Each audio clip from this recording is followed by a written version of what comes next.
लिखा हुआ है कि डायरिया रोग क्या है। तो सबसे पहले हम लोगों को देखना है कि यह एक प्रकार के रोग है जिसमें बार बार पतला पैखाना और बार बार उल्टी होता है, उसे डायरिया रोग कहा जाता है। हाँ, ऐसे ताल मिला दीजिएगा खाली तो मजा आ जाएगा। तो कहना है कि यह एक प्रकार के रोग है। डायरिया एक प्रकार के क्या है? रोग है जिसमें बार बार पतला पैखाना, जिसमें बार बार पतला पैखाना और बार बार उल्टी होता है, उसी को कहा जाता है डायरिया। उसे क्या कहा जाता है? तो सवाल आएगा कि डायरिया रोग में बार बार क्या होता है? पतला पैखाना। देखिएगा, बार बार पतला पैखाना हो रहा है तो समझ लो कि डायरिया के चांस हो, या बार बार उल्टी हो रहा है तो समझ लो कि डायरिया के चांस है। और डायरिया होता है तो बार बार उल्टी और पैखाना होना क्या हो जाता है? चालू हो जाता है। अब हम लोगों को ध्यान देना है भाई, अब हम लोगों को ध्यान देना है कि डायरिया के लक्षण, डायरिया के लक्षण, इसमें बार बार पतला लैट्रिन और उल्टी होता है। पहला लक्षण क्या कह रहा है? इसमें बार बार पतला लैट्रिन और उल्टी होता है। दूसरा कहता है कि इसमें पेट दर्द होता है। जब जानते हैं, हमने देखा ही कि तनी सुने तो वो लैट्रिन हो जाता है तो हम पेट में मोड़ के बैठ जाता है, बैठ जाता है कि नहीं? मतलब इसमें पेट में दर्द होने लगता है। और जानते हैं, आप ये बतिया का जरूर केयर किया होगा कि दो चार गो लैट्रिन का हो गलो कि एकदम दुबराल जैसे चेहरवे लगे लगता है। यानी आँखिया जो है बाहर में आनी झलक वो अंदर जाके मतलब हो रहा है मालक है कि नहीं? वो अंदर घुस जाता है कौन चीज? आँख। क्योंकि जब दो चार गो लैट्रिन हो जाता है तो सबसे पहले कमजोरी फील होने लगता है। कुछ लोग को देखते हैं कि 3-4 बार लोटा लेके चलते होने, फिर करवा दो तो एकदम पड़ जाते हैं। मतलब कमजोरी क्या होता है? कमजोरी। तो डायरिया में भी मतलब जब लैट्रिन लगातार होगा उल्टी, तो हम एक दो उल्टी कर देते तो हम लगता है एकदम होता है कि नहीं होता है? और एक में बार बार तो इस पानी में तो फेंक देते हैं।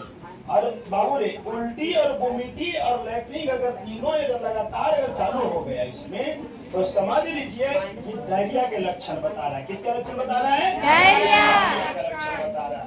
वही नहीं, रोगी को कमजोरी फील होने लगता है, यानी रोगी कमजोर हो जाता है। अब बताओ, जरा डायरिया हो जाएगा, बार बार उल्टी होगा, पैखाना होगा, कमजोर होगा कि नहीं होगा? बेचारा बेचारा कमजोर महसूस करने लगता। वही नहीं, जब लगातार 10-20 को हो जाएगा तो उसके बाद उसका शरीर का वजन हल्का लगने लगता है। अगर वो कुछ दिन तक डायरिया रह गया तो समझिए कि मर ही जाएगा। मतलब शरीर हल्का हो जाता है। कब? जब लगातार उल्टी या वोमिटिंग होता है। रोगी को बुखार होता, 1 मिनट, रोगी का बुखार होना, अगर डायरिया हो जाएगा तो उसका में बुखार भी हो जाता है। वही नहीं, ये सब हो गया इसका प्रमुख लक्षण। अब इसका नियंत्रण, अब हम डायरिया से बचेंगे कैसे?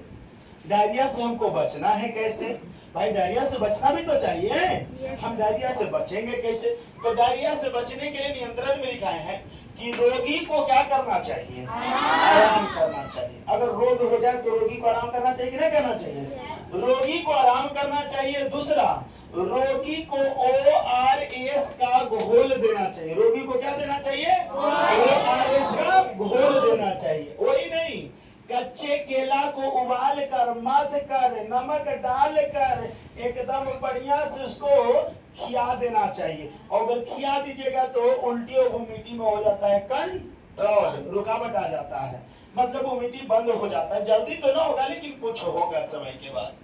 तो इसी को हम लोग कोचिंग कहते हैं नियंत्रण। वही ना कह रहा, और क्या कह रहा है? निर्जलीकरण को रोकना चाहिए। निर्जलीकरण, जैसे लैट्रिन को उल्टी होते रहे डायरिया में, तो निर्जलीकरण का रोकना क्या होता है कि उसमें रोगी को पानी देते रहना चाहिए, पानी को रोकना नहीं चाहिए। अगर पानी रोक दीजिएगा और लगातार लैट्रिन वोमिटिंग होते रहेगा तो पानी सतह से गिर जाएगा तो मर ही न जाएगा जी। तो उसमें निर्जलीकरण को रोकना बहुत जरूरी, पानी रिटर्न देते रहना चाहिए। आगे क्या कह रहा है कि इलेक्ट्रोफ्लूइड पाउडर का सेवन करना चाहिए। जब लैट्रिन वोमिटिंग होता है तब पाउडर आता है, देखे होगा ब्लड डाल के गिलास में धर के मतलब पी लो, कुछ कंट्रोल रहता है, कुछ एनर्जी प्रदान करता है, तो उसको पीना चाहिए। ये हो गया इसका नियंत्रण। रोगी को बचना एक उपाय है, बचने के लिए उपाय है। आगे क्या कह रहा है, रोकथाम। अब हम इस रोग को थामेंगे कैसे? ये वो नियंत्रण बता दिए, लक्षण बता दिए। अब आ जाइएगा रोकथाम में। हम ये डायरिया का रोग को थामेंगे कैसे?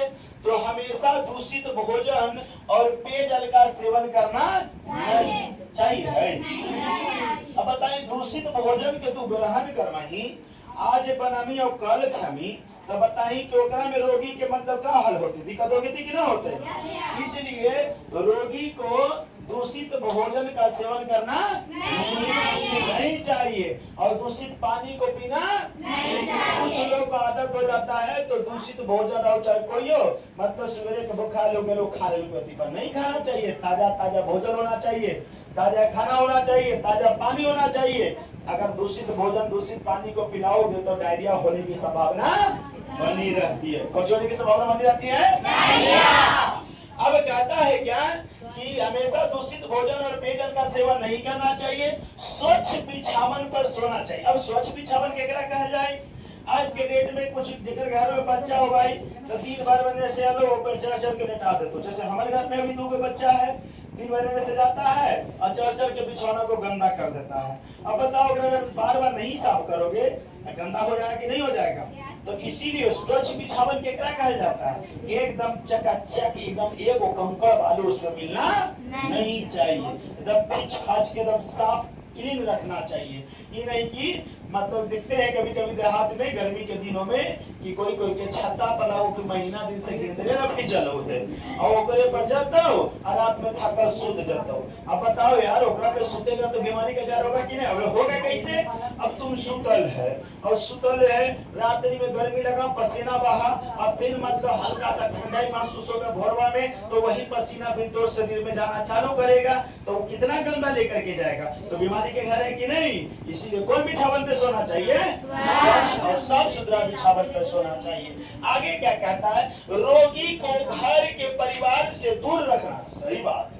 अगर रोगी जिसको हो जाए तो उस रोगी को घर के परिवार से क्या रखना चाहिए? दूर रखना चाहिए। नहीं कि एकदम मतलब सब क्या है चेतना है, सब अपने साथ में खाओ पियो। तो संक्रामक रोग है, एक व्यक्ति को होगा फिर दूसरा में हो जाएगा, तीसरा में हो जाएगा, लोगों को मतलब हर जाएगा, पूरा मतलब परिवार उजड़ जाएगा, सबके कहानी खत्म हो जाएगा, राम नाम सत्य हो जाएगा, दुनिया समाप्त हो जाएगी।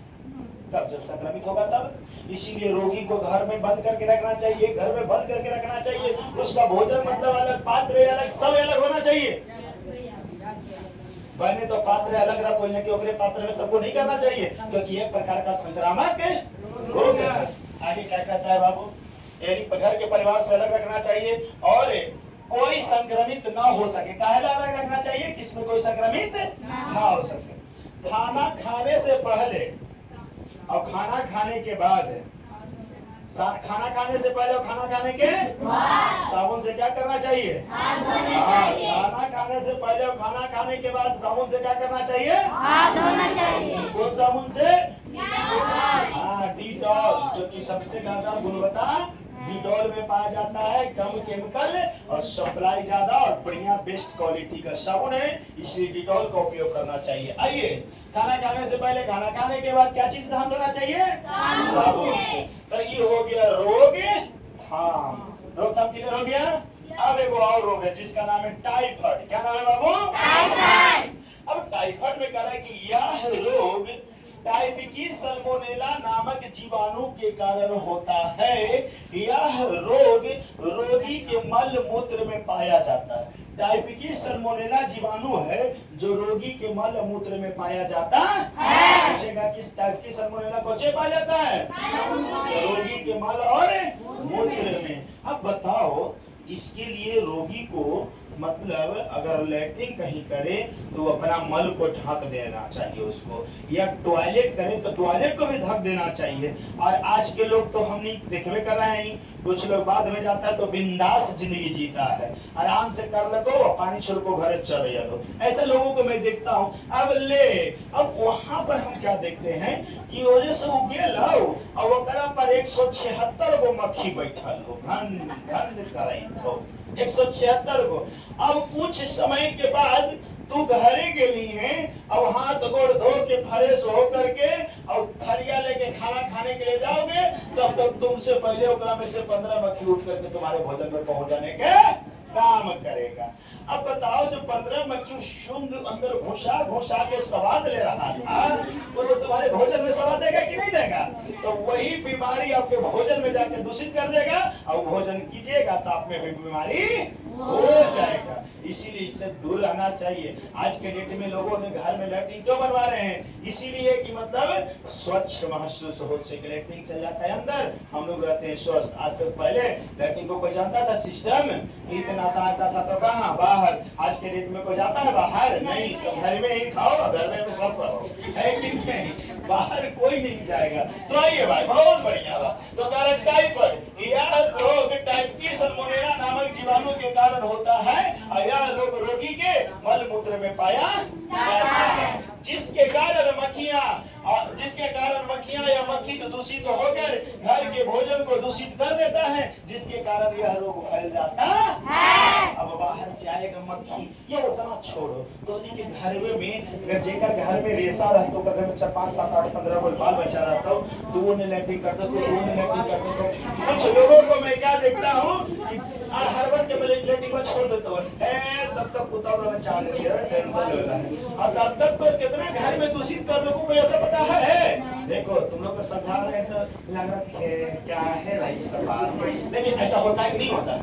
अरे ऐसा घटना होता है कि नहीं होता है? इसीलिए भाई बचना बहुत हम लोगों को जरूर। इसके लिए हम लोगों को घर में भोजन को क्या करके रखना चाहिए? ढक कर रखना चाहिए। पानी को क्या करके रखना चाहिए? ढक कर रखना चाहिए, नहीं कि उघाड़ के छोड़ देना चाहिए। अगर भोजन को उघाड़ दीजिएगा तो सब तक कितना दूषित होने का काम करेगा, दिक्कत होगा कि नहीं होगा? तो चलिए आइएगा, यहाँ पर ध्यान दीजिएगा। अब आगे क्या कहता है कि मक्खियां दूषित होकर घर में भोजन को दूषित कर देता है, जिसके कारण रोग क्या हो जाता है? अब इसका लक्षण, इसमें सिर दर्द और मानसिक तनाव होता है। अगर टाइफाइड हो जाएगा ना तो सिर लगेगा कि फट रहा है, तब दर्द से बेचैन हो जाता है। इसमें सिर दर्द होता है, मानसिक तनाव उत्पन्न होता है। इसमें 3 से 4 सप्ताह तक बुखार लगातार बना रहता है, ये लक्षण है। इसमें सिर दर्द होता है, मानसिक तनाव उत्पन्न होता है, 3 से 4 सप्ताह तक क्या बना रहता है? बुखार बना रहता है। दूसरा, यह रोग 1 से 15 वर्ष के बच्चों में ज्यादा होता है। कितना वर्ष के बच्चों में ज्यादा होता है? 1 से 15 वर्ष के बच्चों में ज्यादा होता है। आगे क्या कहता है बाबू? यह लगातार 7 से 10 दिनों तक बढ़ते रहता है। इसमें बुखार लगातार 7 से 10 दिनों तक, इसमें बुखार नहीं लिखाया है, इसमें बुखार लगातार 7 से 10 दिनों तक क्या होता है? बढ़ते रहता है। फिर बाद में धीरे धीरे क्या हो जाता है? कम हो जाता है। इसी को हम लोग कोची के नाम से जानते हैं तो टाइफाइड। इसमें रोकथाम, सभी लोगों को साफ सुथरा रहना चाहिए। अब रोकथाम काटना नहीं है, उसको रहते उसकी। इसमें लोगों को क्या करना चाहिए? साफ सुथरा रहना चाहिए। साफ सुथरा क्या कहा जाता है? रोज स्नान, रोज कपड़ा चेंज, रोज कपड़ा मतलब खिंचाना, वो साफ सुथरा कहा जाएगा कि नहीं कहा जाएगा? चलिए, दूषित भोज्य पदार्थों को सदा त्याग करना चाहिए। ये नहीं क्या बन रही है और मतलब 4 दिन के बाद खाएंगे, दिक्कत होगा कि नहीं होगा? काटना नहीं, इसको काटना नहीं। झूठ मत बोलिएगा, बोलिए समझ में आया कि नहीं आया? सबको हाथ उठा के बताओ आया कि नहीं आया? सबके समझ में आ गया? कोई के दिक्कत नहीं ना? कहीं नो दिक्कत होता है? पीछे से नहीं बोल रहा है भाई, आप लोग को दिक्कत होता है? चलिए एक बार हम लोग साथ बोलिए, कोई की दिक्कत? एक बार हाई कर दीजिए सब लोग। चाहे देख लीजिए भाई, हमारे साथ 9 क्लास के स्टूडेंट हैं और इन लोगों को समझ में का तो नहीं आता। बोले तो समझ में आता है कि नहीं आता है? समझ में आता है? कोई दिक्कत नहीं ना? मेरा पढ़ाई कैसा लगता है आप लोगों को? बहुत अच्छा लगता है। क्या हम लिखे हैं कि खेल खेले में पढ़ाने के फुल गारंटी? लगता है कि खेला के पढ़ाते हैं? चलिए बहुत बहुत धन्यवाद, थैंक यू। हमारे वीडियो को लाइक, सब्सक्राइब, कमेंट करना